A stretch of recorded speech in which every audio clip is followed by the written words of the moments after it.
भाई let's suppose आप अपनी पीआर की एप्लीकेशन डाल रहे हो और आप अपना वर्क एक्सपीरियंस भी दिखाने वाले हो जिस एम्प्लॉयर के लिए आपने काम करा था पहले।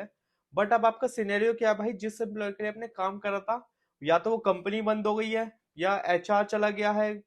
कोई भी केसेस है कि जैसे आपने स्टार्टअप के लिए काम करा था और वो स्टार्टअप ही बंद हो गई है। मतलब कहने का मतलब है यार, अगर वो कंपनी अब एग्जिस्ट नहीं करती उस केस में क्या करोगे, तो भाई आपको पैनिक करने की जरूरत नहीं है। इस केस में भी आप अपना प्रूफ एक्सपीरियंस प्रूफ कर सकते हो।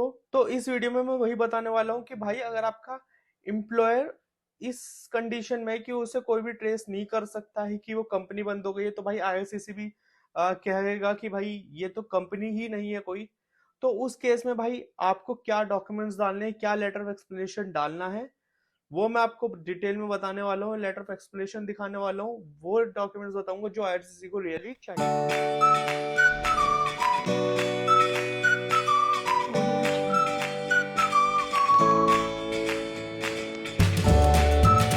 Hello, welcome back to Medi channel. I hope you all guys are doing well.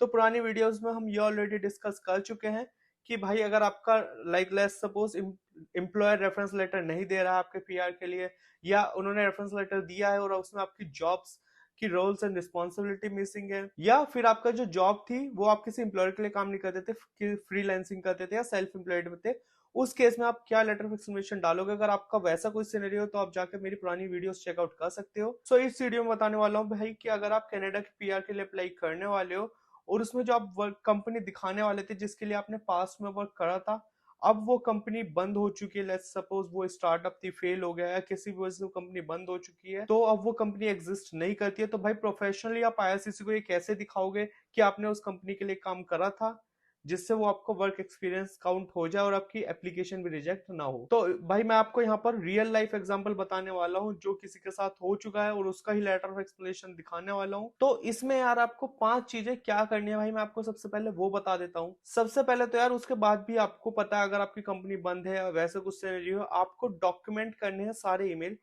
कि जो अभी आपने एचआर को लिखे हैं, मेंशनिंग की रेफरेंस लेटर चाहिए आपको, जो भी आप व्हाट्सएप पे बात कर रहे हो उसका आपको सारा रिकॉर्ड रखना है, स्क्रीनशॉट रखने हैं, मेल की कॉपी रखनी है। दूसरा कि भाई आपकी जो कंपनी है वो अब बंद हो गई है, तो जो स्क्रीनशॉट ले सको, कोई रजिस्ट्री है लाइक ये दिखाने के लिए कि भाई आप ऑनलाइन निकालो कि वो कंपनी कब से कब तक वैलिड थी। कंपनी के स्क्रीनशॉट अगर आपके पास है तो आप वो ले सकते हो। उसके अलावा आप अपने लाइक वो चीज क्या होगी जो आप दिखा सकते हो कि भाई आपका ऑफ कोर्स ऑफर लेटर हो गया, ज्वाइनिंग लेटर हो गया, then pay slips, your bank account statement, आपने किसी प्रोजेक्ट पे काम करा है उसके आप पे अगर आपके पास टिकट पड़े हैं वो ले सकते हो आप। और उसके बाद डिक्लेरेशन ले सकते हो कि भाई अगर आप किसी को अभी भी जानते हो कि लाइक कोई बंदा वहां पर उस कंपनी में आपके साथ काम करता था या मैनेजर जो वहां पर काम करता था, उससे एक एफिडेविट लाइक एफिडेविट के लेटर पे भाई आप सारे लिख के दे दो कि भाई ये रिस्पॉन्सिबिलिटी थी, ये सब कुछ था, उस साइन करवा लो सामने वाले बंदे से जिससे आप प्रूव हो जाएगा कि भाई आपकी ये रोल्स एंड रिस्पॉन्सिबिलिटीज थी। और उसके बाद भाई proper clean yellow letter of explanation लिखना है, वो मैं आपको दिखाता हूँ जिससे प्रूव लाइक क्लीन बिल्कुल clear proper step by step explain कर देंगे हम आईआरसीसी को।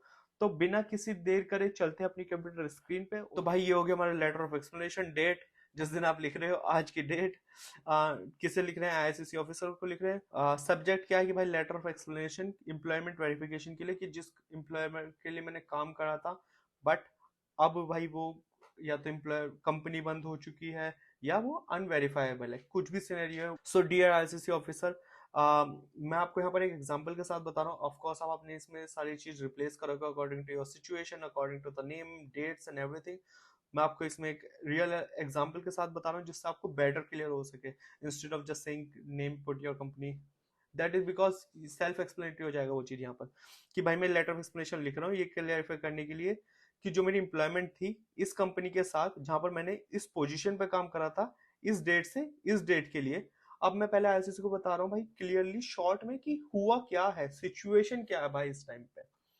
सो जिस लाइक कंपनी का नाम कि जो भी कंपनी है उसके साथ अब क्या हुआ है कि कंपनी अब बंद हो चुकी है, ऑपरेशन उसके सीज हो चुके हैं और वो फॉर्मली डिसॉल्व हो गई थी on this date after the company close. मैंने ये चीज का ध्यान रखना है जो कंपनी डिसॉल्व हुई है ऑफ कोर्स उसकी डेट आपके जो ये डेट है जब आपने काम करा है उसके बाद की ही होगी। ठीक है। जो कंपनी क्लोज हुई है मैंने वहां से एक रेफरेंस लेटर लेने की कोशिश करी, बट अब मुझे नहीं मिल पाया है क्योंकि HR officer, official company contacts, कोई भी कुछ भी अवेलेबल नहीं है, कोई भी रीचेबल नहीं है। सो इसलिए मैं प्रोवाइड एविडेंस प्रोवाइड कर रहा हूँ कंपनी क्लोजर के और डॉक्यूमेंट्स जो मेरी एम्प्लॉयमेंट को वेरीफाई करेगा कि हाँ भाई मैं वहां पर काम करता था। सो भाई मैंने डॉक्यूमेंट्स लगा दिए हैं ये प्रूफ करने के लिए कि भाई मैंने एम्प्लॉयमेंट लेटर लेने के लिए कोशिश करी है, मैंने मैसेजेस डाले हैं, ईमेल करा है उन्हें, और हाँ मैं उसके लिए आपको सपोर्टिंग डॉक्यूमेंट्स भी दे रहा हूँ। सो मेरी टाइमलाइन क्या है, किस किस डेट को मैंने मेल करे हैं ऑब्टेन कर रेफरेंस लेटर लेने के लिए। इस डेट को मैंने ईमेल करा इस एचआर को, इस ईमेल आईडी पे requesting an employment reference letter, उसका मैं आप ऑफ कोर्स ईमेल आई मतलब ईमेल का कॉपी डाल दोगे। देन इस डेट को मैंने दोबारा मेल करा, व्हाट्सएप मैसेज करा, अगर पर्सन को आप जानते हो तो उनका नाम डाल दो, फॉर्मर एचआर पर्सन, कोई रिस्पॉन्स नहीं आया। अगर आपने व्हाट्सएप पे करा तो उसका स्क्रीनशॉट डाल दो, ईमेल पे करा तो उसका भी स्क्रीनशॉट डाल दो। फिर इस डेट पे मैंने कंपनी के डायरेक्टर को जो पास्ट इनवॉइसेस में मेंशन है मैंने उन्हें भी मेल करा, और मुझे कुछ भी रिप्लाई आया तो कोई रिप्लाई नहीं आया, या फिर रिप्लाई आया कि भाई कंपनी शट डाउन हो चुकी है, हमें बार बार मेल करने की जरूरत नहीं है, टाइम वेस्ट मत करो हमारा। सो फिर इस डेट को भाई मैंने सर्च करा गवर्नमेंट बिजनेस रजिस्ट्री और आर्काइव वेबसाइट जो पास में थी, to confirm the closure of the company, attached उसके स्क्रीनशॉट डाल दो। तो ये आप ऑनलाइन सर्च कर दोगे तो आपको मिल जाएगी कि अगर कंपनी की वेबसाइट अब अवेलेबल नहीं है पर पहले अवेलेबल थी। सो भाई बात कर लेते मेरी जॉब ड्यूटीज और कैसे जो मैं नॉक आईडी क्लेम कर रहा हूँ वो कैसे अलाइन होती है उससे। सो भाई क्योंकि मुझे reference letter, officially reference letter नहीं मिला है कंपनी लेटर हेड पे, बट ये मेरी सारी ड्यूटीज थी जो मैं वहां पर उस कंपनी में करता था, जॉब टाइटल मेरा ये था, जॉब ड्यूटीज मेरी सारी ये थी। ये ड्यूटीज किस नॉक कोड से मैच कर रही है वो आप मैं कोड डाल देना लिस्टेड इन माई एप्लीकेशन। ये चीज का ध्यान रखना भाई, जो आप जॉब ड्यूटीज डाल रहे हो वो वही डालना जो आपने करी थी। एंड अगर आप इनकी नॉक आईडी से भी सर्च करके डाल रहे हो तो एग्जैक्ट कॉपी मत डाल देना भाई, कि जो आईसीसी की वेबसाइट पे है वही आप यहाँ पर डाल रहे हो, तो वो सिंपल सी बात है, फेक हो जाएगा सब कुछ। तो सिमिलर होना चाहिए। इसके लिए आप क्या कर सकते हो, जब आप अपने यहाँ पर ड्यूटीज डाल रहे हो उसके बाद भाई ड्यूटीज कॉपी करके चैट जीपीटी पे डालो एंड आस्क कि भाई ये जॉब ड्यूटीज किस नॉक से मैच करती है। अगर वो भी वही नॉक बता रहा है then you are good. So documents जो मैं प्रोवाइड कर रहा हूँ in replace of a formal employer letter, कि जो भी मेरी एम्प्लॉयमेंट ड्यूटीज है मैं ये सारे डॉक्यूमेंट्स आपको डाल रहा हूँ, कि आपका offer letter, joining letter, appointment letter जो मुझे इस डेट को हुआ था, जिसमें मेरी जॉब का टाइटल दिख रहा है, स्टार्ट डेट दिख रहा है, जिससे ये प्रूफ हो जाएगा हाँ भाई आपको कंपनी से जॉब का ऑफर तो आया था, इस डेट से आपने फिर अब ज्वाइनिंग लेटर हो गया तो आपका इस डेट से स्टार्ट भी करी थी। फिर आपके पे स्टब्स, फिर उसके बाद आपकी pay slips, salary bank deposit statement, जो भी भाई आपको सैलरी आती होगी उसकी स्टेटमेंट दिखाओ सारी। इससे ये प्रूव हो गया हाँ भाई आपने कंपनी से ऑफर लेटर आया, आपको कंपनी ज्वाइन करी आपने, वहां से आपको पैसा आ रहा है। फिर प्रोजेक्ट का कोई ईमेल है, कुछ भी है आपके पास, जीरा टिकट, कुछ भी आपके पास इंफॉर्मेशन है वो जाके उसके स्क्रीनशॉट पीडीएफ डालो। पेमेंट की इनवॉइसेस डाल दो जिसपे कंपनी का नेम, बिलिंग या कुछ भी है, मतलब जितने ज्यादा डॉक्यूमेंट आप लगा सकते हो वो उतने डॉक्यूमेंट लगा देना।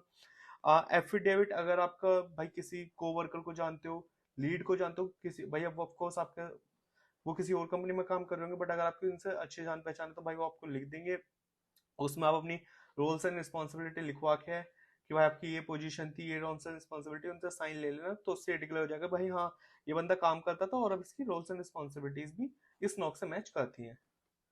तो गवर्नमेंट बिजनेस रजिस्ट्री पे प्रिंट आउट जो दिखाता है कि कंपनी बंद हो गई है, आर्काइव कंपनी का वेबसाइट स्क्रीनशॉट, कॉपीज जो भी आपने मैंने बताया कि जितने भी आप स्क्रीनशॉट लगा सकते हो ईमेल के, व्हाट्सएप के, कि आपने रेफरेंस लेटर लेने की कोशिश करी है, डिक्लेरेशन की भाई वही कि जो भी मैंने इन्फॉर्मेशन दे रहा हूँ वो सब सही है, एक्यूरेट है, एम्प्लॉयर से मुझे नहीं मिला है letter due to company closure और वो मेरे हाथ में नहीं था भाई, मैं रेस्पेक्टफुली आपसे बोलता हूँ प्लीज मेरी एप्लीकेशन को रोका ना जाए, ये एविडेंस सफिशिएंट है। स्टिल आपको कोई चीज क्लेरिफिकेशन चाहिए then I am more than happy to give you. So thank you for your time and consideration, sincerely आपका name, email ID, UCI number. Again I am will say in this video भाई mobile number देने की, अगर आप दे रहे हो तो आपको मोबाइल पे कभी कॉल नहीं आएगा से। If you are receiving a call from IRCTC saying that okay we are talking about your PR or anything else, then it means it's a scam. Just directly cut the call, because they are not never going to call you on personally to share any details for anything. If they are doing it, it means it's a scam. They always mail you with their official email IDs. So किसी भी scam में मत फंसना भाई यार, बहुत scam हो रहे हैं यहाँ पर किसी भी चीज के। भाई हर रोज आप देखोगे, अगर आप यहाँ पर हो, आपको दिखेगा भाई, आपके पास मैसेज आ रहा है कि भाई आपके पास आपकी डिलीवरी आनी थी वो रुक गई है, आपका बैंक अकाउंट ब्लॉक हो गया, आपके बैंक अकाउंट में से $1000 निकल गए। 1000 तरीके के स्कैम है भाई, किसी में मत फंसना। तो आज की वीडियो को रखते हैं इतना ही, मिलते हैं अपनी अगली वीडियो में।